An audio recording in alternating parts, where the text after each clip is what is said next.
Hello students. तो neural control and coordination के इस लेसन के कंटिन्यूएशन में आज हम पार्ट 2 कवर करने वाले हैं, जिसमें हम डिस्कस करेंगे ब्रेन के बारे में। ठीक है, तो ब्रेन का जो बेसिक नॉलेज है वो हम सबको मालूम है कि brain is the central information processing organ of the body. ये हमारी बॉडी के जो भी इंफॉर्मेशन है उसको प्रोसेस करने का काम करता है। ये बेसिक इंफॉर्मेशन है ब्रेन की। ठीक है, जो और दूसरा काम इसका क्या है, ये कंट्रोल और कमांड करता है हमारे बॉडी के सारे सिस्टम्स को।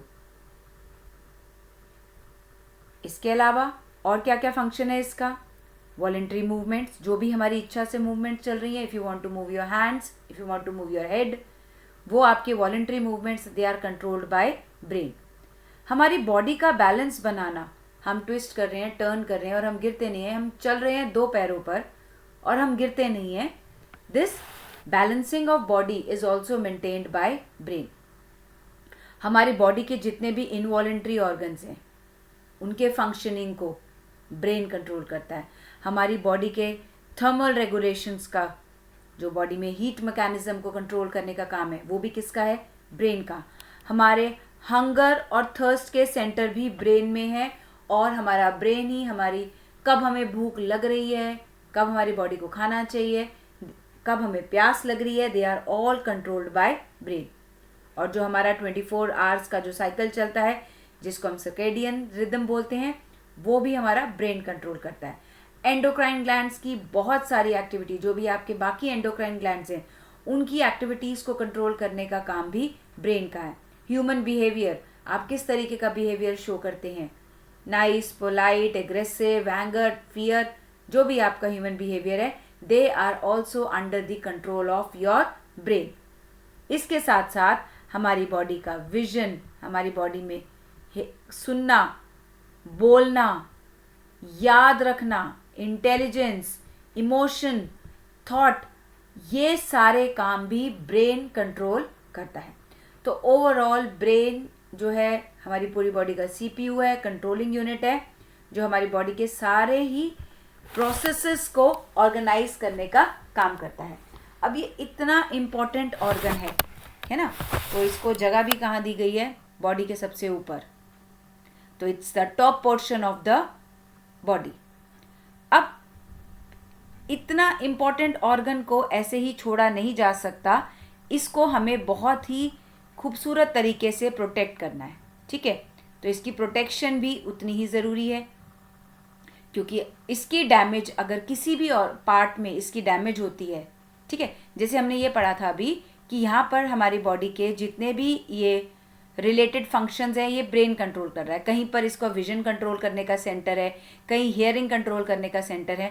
तो अगर ब्रेन में इन सेंटर्स पर डैमेज हो जाए तो ये वाले ऑर्गन्स फिर काम नहीं कर पाते। तो इसीलिए ब्रेन की प्रोटेक्शन करनी बहुत ज़्यादा ज़रूरी है। तो ब्रेन जिस हार्ड बोनी स्ट्रक्चर के अंदर कवर्ड है उसको बोलते हैं स्कल। यानी कि जो आप टच कर पा रहे हैं अपने सिर पर हाथ लगाने पर, जो आपको हार्ड स्ट्रक्चर फील हो रहा है, that is a bony structure. It is made up of bone, cranium, skull, इसको आप बोलेंगे स्कल। ठीक है, तो ये सबसे बाहर अंदर, अगर हम कहें कि अंदर कहीं आपका यहाँ ब्रेन है, तो ये बाहर आपका स्कल है। अब स्कल भी किससे बना है, बोन से। और ब्रेन किससे बना होता है, brain is made up of neurons, बहुत सारे न्यूरॉन्स है, बहुत बहुत मतलब बहुत सारे neurons, they make your brain. अब ये ब्रेन भी स्कल के डायरेक्ट कांटेक्ट में नहीं है, बिकॉज ये बहुत डेलिकेट ऑर्गन है और स्कल बोन से बना हुआ है। तो अगर ये इससे डायरेक्ट टच होता रहे तो ब्रेन को डैमेज होने के चांसेस अपनी ही स्कल से हो जाएंगे। तो स्कल और ब्रेन के बीच में 3 लेयर्स आपकी आती हैं। इन लेयर्स को आप बोलते हैं meninges, they are known as meninges. तो अगर बाहर से हम अंदर की तरफ चलें तो सबसे पहले बाहर है आपकी ड्यूरा मैटर। ठीक है, ड्यूरा मैटर आपकी बाहर की है। ड्यूरा मतलब टफ, बहुत टफ मेम्ब्रेन है, ये बाहर आपकी सबसे आउटर मोस्ट है। फाइब्रस है, नॉन वैस्कुलर है और सबसे आउटर लेयर है आपकी ड्यूरा मैटर। और ब्रेन के बिल्कुल साथ वाली जो लेयर है, जो ब्रेन के बिल्कुल साथ वाली लेयर है वो बिल्कुल सॉफ्ट है, पिया मैटर। ठीक है, इसको हम क्या कहेंगे, वी कॉल इट एज पिया मैटर। आउटर ड्यूरा मैटर, बिल्कुल इनर पिया मैटर, और बीच में ये आपकी बिल्कुल एक हाईली वैस्कुलर और बिल्कुल नेट लाइक, मतलब ऐसे जैसे मकड़ी का जाला होता है, तो इसका नाम भी ऐसे मकड़ी के नाम से रखा गया, एरिकनॉइड मैटर। तो आपकी 3 लेयर्स कौन सी हो गई, बाहर ड्यूरा मैटर, एरिकनॉइड मैटर, और फिर सबसे अंदर आपकी आती है पिया मैटर, जो ब्रेन के डायरेक्ट कॉन्टैक्ट में है और ब्रेन के साथ अटैच है। ठीक है, तो प्रोटेक्शन ब्रेन की कौन कौन कर रहा है, सबसे बाहर स्कल, और उसके बाद ये आपकी आती हैं 3 meninges. From outer to inner याद रखेंगे, dura, arachnoid and pia matter. अब हम चलते हैं अपने सबसे इम्पॉर्टेंट ऑर्गन की तरफ, दैट इज ब्रेन। और हमको सबको मालूम है कि ब्रेन हमारा 3 पार्ट से मिलके बनता है। First is your fore brain, फिर बीच में आपका आता है मिड ब्रेन, और लास्ट में आपका आता है हाइंड ब्रेन। ठीक है, mid brain, fore brain and hind brain. तो जरा अगर हम इसके स्ट्रक्चर को समझने की कोशिश करें तो हम यहाँ से, ये एक बहुत ही rough flow chart type diagram है जिससे कि आप इसका स्ट्रक्चर समझ सकते हैं। बाकी इसके डायग्राम के लिए आपको अपनी एनसीईआरटी की बुक डेफिनेटली रेफर करनी है। तो जैसे हमें मालूम है कि हमारा ब्रेन और स्पाइनल कॉर्ड, हम ब्रेन के स्ट्रक्चर को ना हाइंड ब्रेन से स्टडी करना स्टार्ट करेंगे, वहाँ से पढ़ना ज़रा ज़्यादा आपको कंफर्टेबल रहेगा। तो ये ब्रेन का स्ट्रक्चर जो है ये स्पाइनल कॉर्ड के साथ कनेक्टेड है। ठीक है, और जहाँ से स्पाइनल कॉर्ड इसके अंदर आ रही है, यहाँ पर एक होल है। ठीक है, तो ये आपका ऊपर आते ही बन गया आपका ब्रेन। तो जो सबसे नीचे का ऑर्गन आपका आ रहा है दैट इज मेडुला ऑब्लोंगेटा। ये आपका कौन सा स्ट्रक्चर आ रहा है, मेडुला ऑब्लोंगेटा। मेडुला ऑब्लोंगेटा के ऊपर एक और आपका ये प्रोजेक्टेड पार्ट आ रहा है, this is known as pons. तो ये पॉन्स और ये आपका मेडुला ऑब्लोंगेटा। ठीक है, यहाँ तक आपका ये आ गया पॉन्स और मेडुला ऑब्लोंगेटा। और ये बैक साइड पर आप ये स्ट्रक्चर देख रहे हैं जो बिल्कुल एक ट्री की फॉर्म में है, बिल्कुल एक खिले हुए फूल की फॉर्म में है। ये बिल्कुल ये जो आप ब्रेन का स्ट्रक्चर देख रहे हैं इसमें आप ये देखिए कि हम ये साइड बैक साइड है, और यहाँ पर मतलब आप ये देख लिए कहीं यहाँ पर आपका आई सॉकेट है, आंखें आपकी इस तरफ हैं, आप यहाँ से आगे की तरफ विजन कर रहे हैं, और ये आपका पीछे का पार्ट है। तो जो सबसे पीछे का पार्ट आ रहा है दैट इज योर सेरिबेलम। तो ये जो 3 पार्ट्स हैं आपके, मेडुला ऑब्लोंगेटा, पॉन्स और सेरिबेलम, ये 3 स्ट्रक्चर मिल के बनाते हैं आपका हाइंड ब्रेन। तो pons, medulla oblongata and cerebellum, ये पॉन्स, यहाँ पर ये पॉन्स आ गया आपका, फिर ये मेडुला ऑब्लोंगेटा का स्ट्रक्चर आ गया, और ये पीछे आपका सारा सेरिबेलम आ गया। ये तीनों चीज़ें मिलके बनाती हैं आपका हाइंड ब्रेन। ठीक है, अब इस हाइंड ब्रेन में पॉन्स के ऊपर यहाँ पर आपका एक और स्ट्रक्चर रखा होता है जिसको कहते हैं मिड ब्रेन। मिड ब्रेन आपकी एनसीईआरटी की बुक में इतना क्लियर दिखेगा नहीं क्योंकि वो थैलेमस के बीच में छुपा हुआ है, बट यहाँ पर क्योंकि मैंने बोला है ये फ्लो चार्ट की फॉर्म में है जिसमें कि आपको समझना आसान हो जाएगा। तो ये पॉन्स के ऊपर जो आपका स्ट्रक्चर रखा हुआ है that is your mid brain.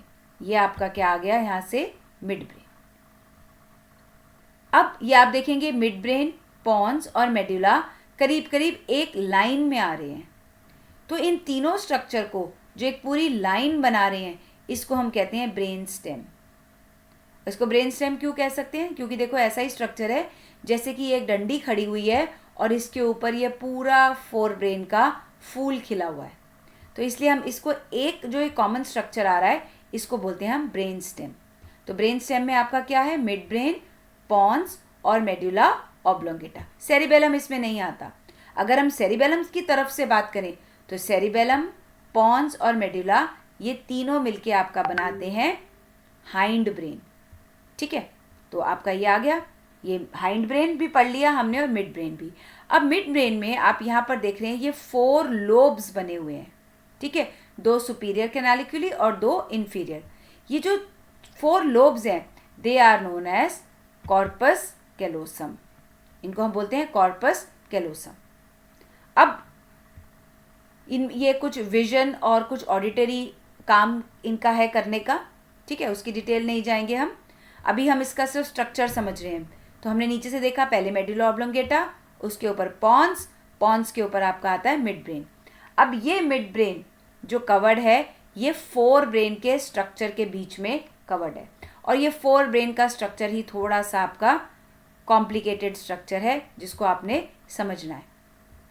तो इस मिड ब्रेन में आप ये क्या देख रहे हैं, ये एक लंबी सी ट्यूब सी नज़र आ रही है, ठीक है, ये लंबी सी ट्यूब का नाम है सेरिब्रल एक्विडक्ट, ठीक है, ये क्या है, सेरिब्रल एक्विडक्ट। एक्चुअली में जैसे हमारे हार्ट में अलग अलग चैम्बर्स होते हैं, 4 चैम्बर्स या वेंट्रिकल्स हम हार्ट में बोलते हैं, ऐसे ही ब्रेन में भी हमारे पास 4 खाली तो नहीं कहेंगे, सेरिब्रोस्पाइनल से भरे हुए चैम्बर्स प्रेजेंट है, ठीक है, जिनको हम हार्ट के वेंट्रिकल कहते हैं, ये आपस में कनेक्टेड है, ठीक है। तो ये सेरिब्रल एक्विडक्ट ऊपर से आ रहे 3rd वेंट्रिकल से, जो ऊपर यहाँ पर 3rd वेंट्रिकल रहता है, वहाँ से ये सेरिब्रल एक्विडक्ट मिड ब्रेन से होती हुई हाइंड ब्रेन में जा रही है, और ये हाइंड ब्रेन में जब जाती है ना तब ये यहाँ से एक बड़ा सा टैंक बना देती है जो आपका सेरिबेलम के अंदर आ रहा है। तो इस टैंक को हम कहते हैं ये 4th वेंट्रिकल है, ठीक है। तो ये 4th वेंट्रिकल है, और आपका मिड ब्रेन के पास यहाँ पर आपका आता है 3rd वेंट्रिकल। फर्स्ट और सेकंड कहाँ है, फर्स्ट और सेकंड हमारे ये रे जो लेटरल वेंट्रिकल है ये आपके 4 ब्रेन में है, एक लेफ्ट साइड के सेरिब्रम में और दूसरा राइट साइड के सेरिब्रम में। तो एक बार फिर से इसको देखते हैं, मेडुला ऑब्लोंगेटा, उसके ऊपर पॉन्स, पॉन्स के ऊपर आपके आता है मिड ब्रेन। अब ये मिड ब्रेन के ऊपर आपका यहाँ पर थोड़ा सा कॉम्प्लिकेटेड स्ट्रक्चर है, वो क्या है, आपका मिड ब्रेन के ऊपर आता है आपका ये थैलेमस, ठीक है। थैलेमस के नीचे हाइपोथैलेमस और थैलेमस के पीछे पीनियल ग्लैंड। ये थैलेमस, थैलेमस के नीचे हाइपोथैलेमस, और हाइपोथैलेमस से एसोसिएटेड क्या है हमारा, पिट्यूटरी ग्लैंड, और थैलेमस के पीछे आपका आता है पीनियल ग्लैंड। तो यहाँ पर 2 ग्लैंड्स के नाम भी आ रहे हैं, पिट्यूटरी ग्लैंड, पीनियल ग्लैंड, और वैसे हाइपोथैलेमस भी आपका एंडोक्राइन फंक्शंस करता है, ये भी हॉर्मोन्स सिक्रीट करता है, ठीक है। तो तीनों ग्लैंड्स जो हैं वो या 3rd वेंट्रिकल के आसपास हैं और थैलेमस के साथ कनेक्टेड है। तो थैलेमस, हाइपोथैलेमस, पिट्यूटरी और पीनियल ग्लैंड यहाँ से हमको देखने को मिलते हैं। इसके ऊपर आपका बनता है ब्रेन का सबसे बड़ा पार्ट जो है आपका सेरिब्रम। यहाँ पर आपका क्या आ रहा है, ब्रेन का सबसे बड़ा पार्ट जिसको कहते हैं हम सेरिब्रम। अब ये सेरिब्रम ही हमारा यहाँ से मतलब ये सारा हिस्सा आपका क्या है, 4 ब्रेन के अंदर आता है, सब कुछ थैलेमस, हाइपोथैलेमस, पिट्यूटरी, सेरिब्रम, ये सब आता है 4 ब्रेन में। और हाइंड ब्रेन में क्या आता है, हाइंड ब्रेन में ये 4 लॉब्स हैं जिनको आप कॉर्पोरा क्वाड्रिजिमा कहते हैं, ठीक है। हाइंड ब्रेन के ये मिड ब्रेन के 4 लोब्स हैं जिनको आप कॉर्पोरा क्वाड्रिजिमा कहते हैं। और हाइंड ब्रेन में आपके क्या आ गए, पॉन्स, मेडुला ऑब्लोंगेटा और सेरिबेलम। इसको ज़रा एक फ्लो चार्ट की फॉर्म में ऐसे भी समझ लेते हैं कि हमारे ब्रेन के 3 पार्ट्स हैं, 4 brain, mid brain and hind brain. Hind brain में क्या आ गया हमारा, हाइंड ब्रेन में आ गया pons, cerebellum and medulla oblongata. Mid brain में हमने क्या पढ़ा, मिड ब्रेन में हमने पढ़ा कॉर्पोरा क्वाड्रिजिमा। 4 ब्रेन में हमने पढ़ा सेरिब्रम, ठीक है। फिर हमने पढ़ा हाइपोथैलेमस, थैलेमस और पीनियल बॉडी। अब ये तीनों चीज़ें मिला करके यहाँ पर हमने डायग्राम में, आपको एनसीईआरटी में भी नई डायग्राम में है, बट हम ये यहाँ पे मेंशन करना ज़रूरी है कि ये तीनों चीज़ें जो हैं वो हमारे ब्रेन के डायनसेफेलॉन का पार्ट है, ठीक है। ये तीनों चीज़ें किसका पार्ट है, they are the part of diencephalon. और 4 ब्रेन में आपका कुछ और इमोशनल सेंटर्स भी जुड़े हुए हैं, जैसे हिप्पोकैम्पस, एमिगडाला, सेप्टम, ये हमारे ब्रेन का बनाते हैं लिम्बिक सिस्टम, ठीक है, जो आपका क्या कहलाता है, इमोशनल ब्रेन।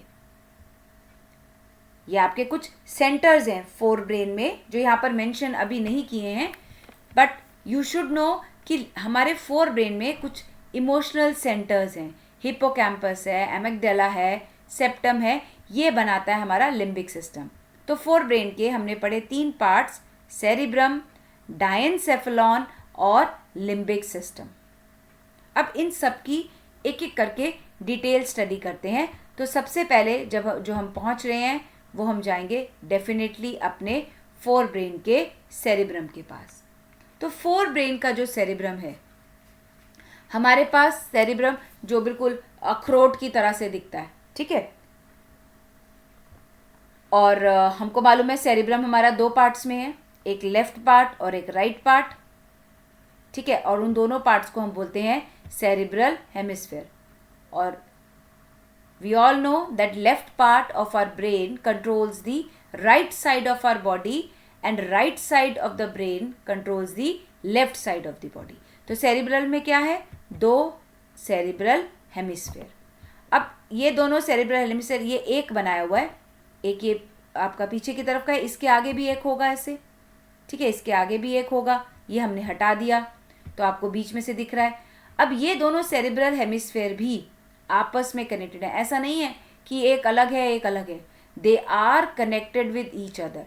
और इन दोनों सेरिब्रल हेमिस्फीयर को जो कनेक्ट करने का काम कर रहा है वो बहुत सारे नर्व फाइबर्स हैं, they are tract of nerve fibres जो दोनों सेरिब्रल हेमिस्फीयर का काम कर रहे हैं, और ये बीच में प्रेजेंट होते हैं दोनों सेरिब्रल हेमिस्फीयर के, और इनको हम बोलते हैं कॉर्पस कैलोसम। तो फोर ब्रेन में हमने क्या पढ़ा कि फोर ब्रेन में हमारे पास 2 सेरिब्रल हेमिस्फीयर हैं जो आपस में कनेक्टेड हैं बाय कॉर्पस कैलोसम। और कॉर्पस कैलोसम क्या है, ये है bundle of nerves, nerve fibres का बंडल है। अब चलते हैं देखते हैं कि ये हमारा जो सेरिब्रल हेमिस्फीयर है, जो हमारा मेन ये जो ब्रेन का हिस्सा है, सबसे ऊपर largest part of the brain जो हमारा कवर करके रखा हुआ है, ये स्ट्रक्चर क्या है, ये क्या काम करता है, कैसा ये दिखता है। तो ये जो हमारा सेरिब्रल हेमिस्फीयर है ये बहुत सारे नर्व्स की बॉडी से मिलके बनता है, बहुत बहुत बहुत सारे नर्व्स हैं, न्यूरॉन्स हैं यहाँ पर, और न्यूरॉन्स की सारी सेल बॉडीज़ जो हैं वो बाहर की तरफ हैं, ठीक है, और उनके जो फाइबर्स हैं, जो माइलिनेटेड शीट के फाइबर्स हैं न्यूरॉन के, वो अंदर की तरफ हैं। अब इतने सारे जो फाइबर, ये जो आपके न्यूरल बॉडीज़ हैं ये बाहर इकट्ठा हो जाते हैं, तो ये बना देते हैं आपका कॉर्टेक्स। और ये इस शेप में होता है कि ये बहुत फोल्डेड स्ट्रक्चर नज़र आता है, ठीक है। इन फोल्डिंग और जो ये आपका एलिवेटेड और ग्रूव्ड एरिया है, ये आपके स्ट्रक्चर्स कहलाते हैं गायरस एंड सल्कस।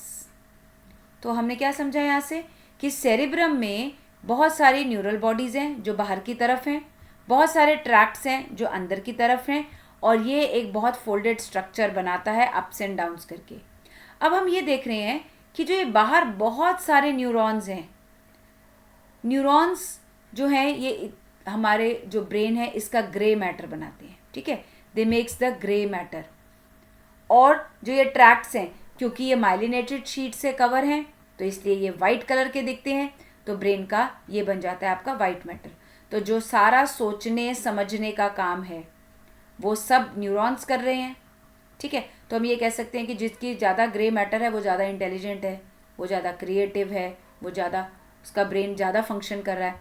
तो white matter is just to pass the information. तो मेन काम हमारा ये कॉर्टेक्स के न्यूरॉन्स कर रहे हैं। अब ये इतने सारे इतना बड़ा कॉर्टेक्स है, दोनों तरफ है, ठीक है, दोनों सेरिब्रल हेमिस्फीयर में बहुत सारे न्यूरॉन्स हैं।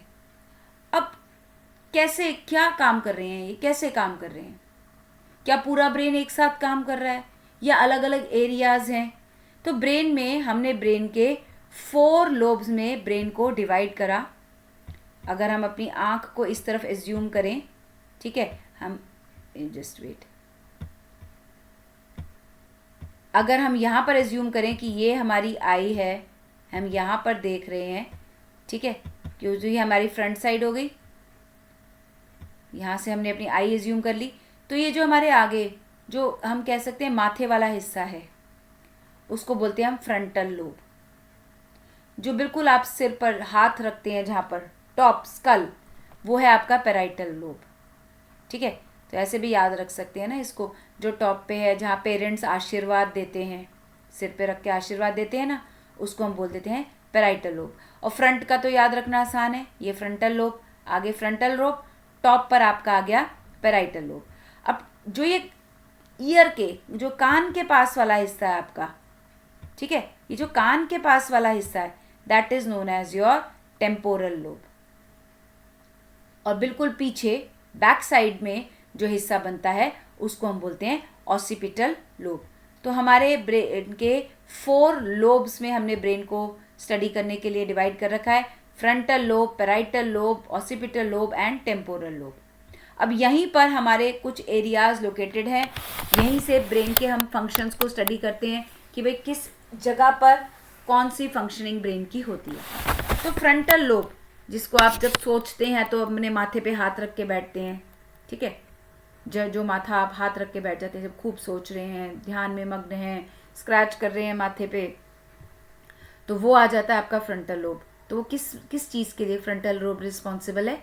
Frontal lobe is responsible for your memory, for your learning, for your reasoning, to get your creative ideas, for your intelligence, problem solving, किसी चीज़ का जजमेंट करना, ये सब फ्रंटल लोब का आपका काम है। तो ये सारे काम आपके फ्रंटल लोब में होते हैं, जो भी आपके बहुत ज़्यादा सोचने समझने और क्रिएटिव वाले एरिया हैं। तो कभी भी प्लीज़ अपने माथे को ऐसे आगे से, कुछ बच्चे होते हैं ना बिल्कुल आगे हाथ ऐसे माथा पीट लेते हैं, वो मत करो, इतना सारा काम कर रहा है भाई फ्रंटल लोब आपका, है ना। तो ये फ्रंटल लोब हो गया आपका। इसमें आप ये देख रहे हो एक एरिया का नाम लिखा हुआ है Broca's area. Now this is very important area. ये वो एरिया है जो आपका मोटर स्पीच एरिया है, यानी कि बोलने के लिए जो एरिया है, जो आपके मोटर जो एरिया है, दैट इज ब्रोकास एरिया। तो अगर कोई इंसान बोल रहा है तो उसका एरिया कौन सा काम कर रहा है? Motor speech area. ये अगर ये एरिया अफेक्ट हो जाता है तो इंसान ठीक से बोल नहीं पाता, वो सोच पाता है, समझ पाता है, पर वो बोल नहीं पाता, बिकॉज उसकी मोटर स्किल एक्टिविटीज़ जो बोलने से रिलेटेड है, जो उसकी लिप मूवमेंट है, टंग की है, ये सब कंट्रोल कर रहा है हमारा ब्रोकास एरिया, ठीक है। तो वो सोच लेगा, समझ लेगा, लेकिन वो बोल नहीं पाएगा ठीक ठाक तरीके से, उसको शब्द नहीं मिलेंगे बोलने के लिए, या स्टैमर करेगा। तो ये ब्रोकास एरिया आपका। उसके बाद आपका सेकेंड एरिया जो आता है दैट इज़ पैराइटल लोब, जो आपके माथे के ऊपर है। वो आपका रिस्पॉन्सिबल है for heat, cold, touch, pain, जितने भी सेंसरी पार्ट्स हैं वो पैराइटल लोब में आपके इफेक्टेड है। नेक्स्ट जो आपका है temporal lobe, which is near your year. Now this temporal lobe is responsible for hearing, smell, ठीक है, जो बिल्कुल कान के पास वाला एरिया है, तो डेफिनेटली वो सुनने के काम आ रहा है, तो ये आपका सुनने के लिए भी काम आता है और स्मेल के लिए भी। And on this area only आपका सेंसरी स्पीच एरिया है, जिसको हम बोलते हैं वर्निक्स एरिया, ठीक है, ये सुनने के काम आता है। This is your Wernicke's area. अब बैक साइड में you have one more lobe that is known as the occipital lobe, which is responsible for the visual activity, जो आपकी आंखें देख रही हैं, दैट इज उसका जजमेंट, उसकी आइडियाज़, उसका डिस्टेंस, ये सब का जो विजुअल इम्पैक्ट है, they are all located in the occipital lobe.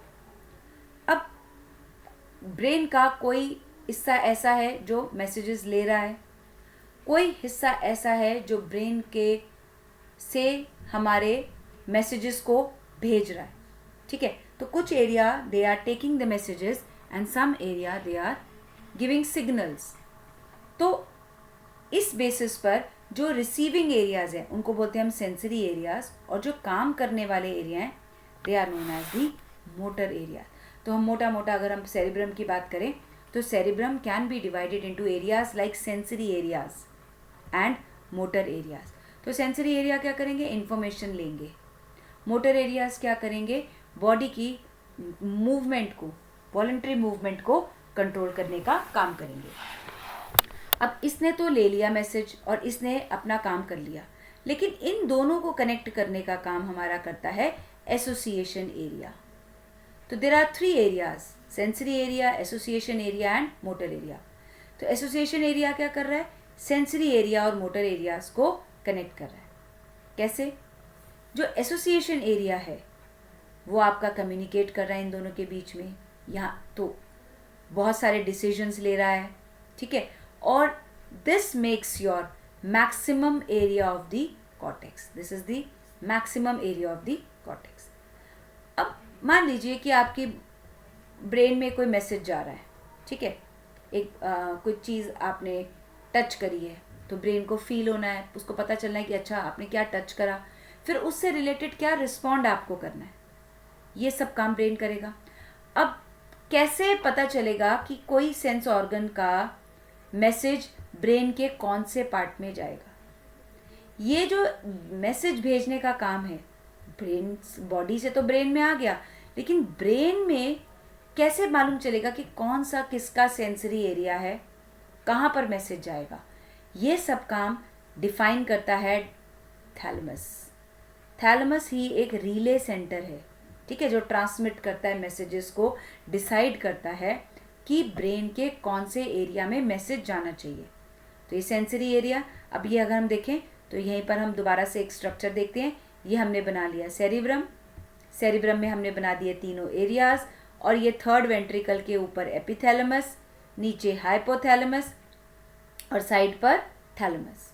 Now this thalamus is the relay centre which will decide कि जो सेंसरी ऑर्गन से इंफॉर्मेशन आ रही है वो कौन से सेंसरी एरिया में जाएगी। तो thalamus is importantly known as the relay centre, ठीक है, ये रिले सेंटर है, इंफॉर्मेशन जाएगी भी थैलेमस से, और मोटर एरिया जो इंफॉर्मेशन भेज रहा है that is also coming to the thalamus, और थैलेमस डिसाइड करेगा कि ये इंफॉर्मेशन कहाँ पर जाएगी। तो देखिए कितना सारा काम हमारा कर रहा है फोर ब्रेन, ठीक है। तो ये फोर ब्रेन में हमारा फंक्शन हो गया सेरिब्रम का, उसके लोब्स का, उनके एरियाज का, और ये हम देखते हैं एक बार थैलेमस को हम यहाँ पर एक डिटेल स्टडी में देखते हैं। थैलेमस पेयर्ड स्ट्रक्चर है, ठीक है, और डम्बल शेप स्ट्रक्चर है। तो thalamus is a paired structure, it is dumbbell shape, और सेरिब्रम भी थैलेमस के ऊपर ही रैप हो रखा है। फंक्शन क्या है इसका, रिले सेंटर है। रिले होता है ना, यहाँ पर रिले भागने वाला भी समझ सकते हैं कि आपने रिले रेस करी है, ये दिया और ये आगे किसको पहुँचना चाहिए, तो उसी तरीके का ये सेंटर है जो डिसाइड करता है कि कौन सा मैसेज कहाँ पर जाना है। तो it is coordinating centre, it is a coordination centre for sensory and motor signals. अब हमारा जो डिस्कस करना यहाँ पर रह गया है दैट इज़ योर हाइपोथैलेमस। तो हाइपोथैलेमस कहाँ है, थैलेमस के नीचे, हाइपो वर्ड से हम पता लगा सकते हैं कि इसकी लोकेशन कहाँ है। This lies below thalamus, it lies at the base of thalamus, thalamus के नीचे है हाइपोथैलेमस। ये भी बहुत इंपॉर्टेंट है, अभी हमने बात करा था कि इसका एंडोक्राइन फंक्शन भी है। तो इसके पास हैं बहुत सारे न्यूरोसिक्रीटरी सेल्स जो हाइपोथैलेमिक हार्मोन्स को रिलीज करते हैं, ठीक है, इसमें बहुत सारे हार्मोन्स रिलीज करते हैं जो हम एंडोक्राइन सिस्टम में पढ़ेंगे। लेकिन यहाँ पर हमें ये पता चलना चाहिए कि हाइपोथैलेमस का काम जो है आपके हार्मोन्स रिलीज करना भी है। इसका एक और फंक्शन क्या है जो इसका ब्रेन से रिलेटेड फंक्शन है, बॉडी टेम्परेचर को कंट्रोल करता है, हमारी ईटिंग की अर्ज को कंट्रोल करता है, और हमारे ड्रिंकिंग थर्स्ट सेंटर्स भी यहीं पर रिलेटेड है। So this is the function of the hypothalamus. तो हमने ये पढ़ लिया, ये डायनसेफेलॉन के पार्ट्स थे हमारे। अब हम चलते हैं अपने लिम्बिक सिस्टम की तरफ, ठीक है। सो लिम्बिक सिस्टम में क्या आएगा हमारा, लिम्बिक सिस्टम जो है वो inner part of the cerebral hemisphere है, तो सेरिब्रल हेमिस्फीयर का इनर पार्ट, जहाँ पे हमारे बहुत सारे एसोसिएटेड एरियाज हैं। एसोसिएटेड एरियाज हमारे कौन कौन से हमारी टेक्स्ट बुक में लिखे हैं? Amygdala and hippocampus. ये दो एसोसिएटेड एरिया के आपको नाम याद रखने हैं। ये सेरिब्रम में है, ठीक है, और लिम्बिक सिस्टम का पार्ट है एमिगडाला एंड हिप्पोकैम्पस। तो लिम्बिक सिस्टम का, वैसे हाइपोथैलेमस भी लिम्बिक सिस्टम का पार्ट में भी हम काउंट कर सकते हैं। तो लिम्बिक सिस्टम सेरिब्रल हेमिस्फीयर के अंदर है। एसोसिएटेड एरियाज हैं इसके पास एमिगडाला और हिप्पोकैम्पस, और इसके पास है हाइपोथैलेमस। इसका काम क्या है? ये पता है, इमोशनल ब्रेन की तरह काम करता है। तो जो भी आपका एक्साइटमेंट है, प्लेजर है, रेज गुस्सा, जो डर है, किसी काम को करने की मोटिवेशन है, यहाँ तक कि सेक्सुअल बिहेवियर भी, ये सब कंट्रोल होता है हमारा लिम्बिक सिस्टम में। जिसे बोलते हैं ना कि ये खुशबू इतनी अच्छी है कि इससे मेरा मूड एलिवेट हो गया, तो उसमें क्या आपका सिस्टम इन्वॉल्व हो रहा है? Limbic system. एकदम से गुस्सा आ गया, एकदम से किसी से डर लग गया, they are all part of the limbic system. सबसे बड़ा पार्ट तो हमने कर ही लिया ब्रेन का, विच इज़ द सेरिब्रम। अब हम चल रहे हैं, ये बहुत छोटा सा पार्ट है आपका मिड ब्रेन का। मिड ब्रेन जो आपका ब्रेन स्टेम का भी हिस्सा है, पॉन्स और मेडुला के साथ। पॉन्स, मेडुला और mid brain, they make the brain stem, ठीक है। इसकी लोकेशन कहाँ है? थैलमस, हाइपोथैलेमस और पॉन्स के बीच में। मतलब इसके नीचे पॉन्स है और इसके ऊपर हाइपोथैलेमस और थैलमस है। इसके अंदर ये क्या है? सेरिब्रल एक्वेडक्ट, जो हमने बात करी थी कि सारे वेंट्रिकल्स को जोड़े रहती है, ठीक है। बेसिकली ये थर्ड वेंट्रिकल और फोर्थ वेंट्रिकल को जोड़ के रखती है। और जो ये वैसे तो बहुत लंबी ट्यूब है, पर इसको जब हम मिड ब्रेन के अंदर की बात करते हैं कि मिड ब्रेन में ये ट्यूब है, तब इस ट्यूब का नाम कहलाता है सेरिब्रल एक्वेडक्ट। फिर मिड ब्रेन के लास्ट में ये 4 आपको लोब्स नजर आते हैं पीछे की साइड, मिड ब्रेन की बैक साइड पर। These 4 lobes they are known as corpora quadrigemina. क्या बोलते हैं इसको? Corpora quadrigemina. तो हम अब यहाँ पर पीछे की साइड तो नहीं लिखेंगे, so we'll call that as dorsal portion. Back side means the dorsal portion. Now coming to the hind brain, which is the सबसे लास्ट वाला पार्ट आ गया। तो हाइंड ब्रेन के हमारे 3 पार्ट्स हैं, पॉन्स, सेरिबेलम और मेडुला ऑब्लोंगेटा। लास्ट से शुरू करें तो मेडुला ऑब्लोंगेटा नीचे, जो कि स्पाइनल कॉर्ड के साथ कनेक्टेड है, ठीक है। यहाँ पर हमारे सारे बहुत ही इंपॉर्टेंट सेंटर्स रिलेटेड हैं। Respiratory centre, vomit centre, cardiovascular reflex centre, gastric secretions, ये सब कहाँ है? हमारे मेडुला ऑब्लोंगेटा में, ठीक है। तो ये बहुत इंपॉर्टेंट क्वेश्चन है। रेस्पिरेटरी सेंटर, वॉमिट सेंटर, ये सब हमारे मेडुला ऑब्लोंगेटा में रहते हैं। इसके ऊपर हमारा मेडुला ऑब्लोंगेटा के ऊपर आता है पॉन्स। पॉन्स में क्या है? बहुत सारे फाइबर ट्रैक्ट्स हैं। सिर्फ इनमें से क्या निकल रहे हैं?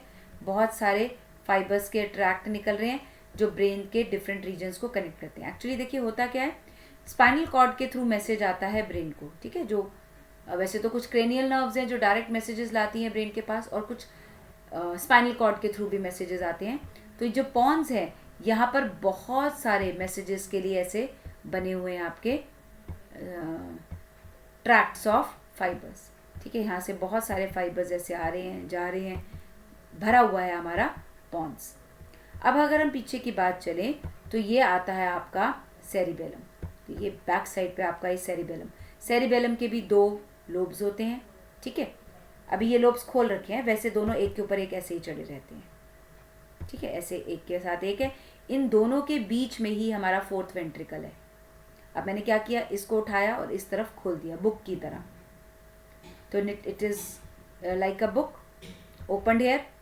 अब ये भी हाईली कॉन्वोल्यूटेड है आपका, बिल्कुल सेरिब्रम की तरह।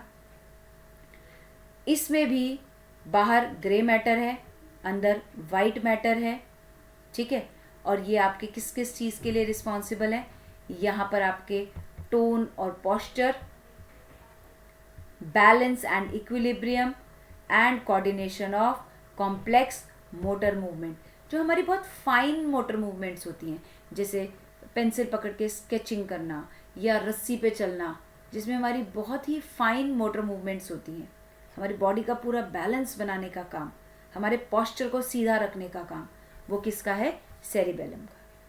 ठीक है, तो ये देखिए अंदर ना ऐसे, ये देखिए ट्री की शक्ल में हमको नज़र आ रहा है, तो इसका हमने नाम भी रखा हुआ है, this is known as tree of life, arbor वाइटे।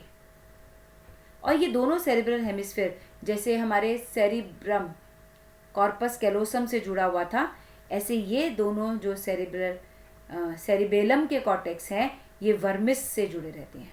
ठीक है, they are attach to each other by vermis. Now यहाँ तक हमारा ख़त्म हो गया ब्रेन का तीनों parts, fore brain, mid brain and hind brain.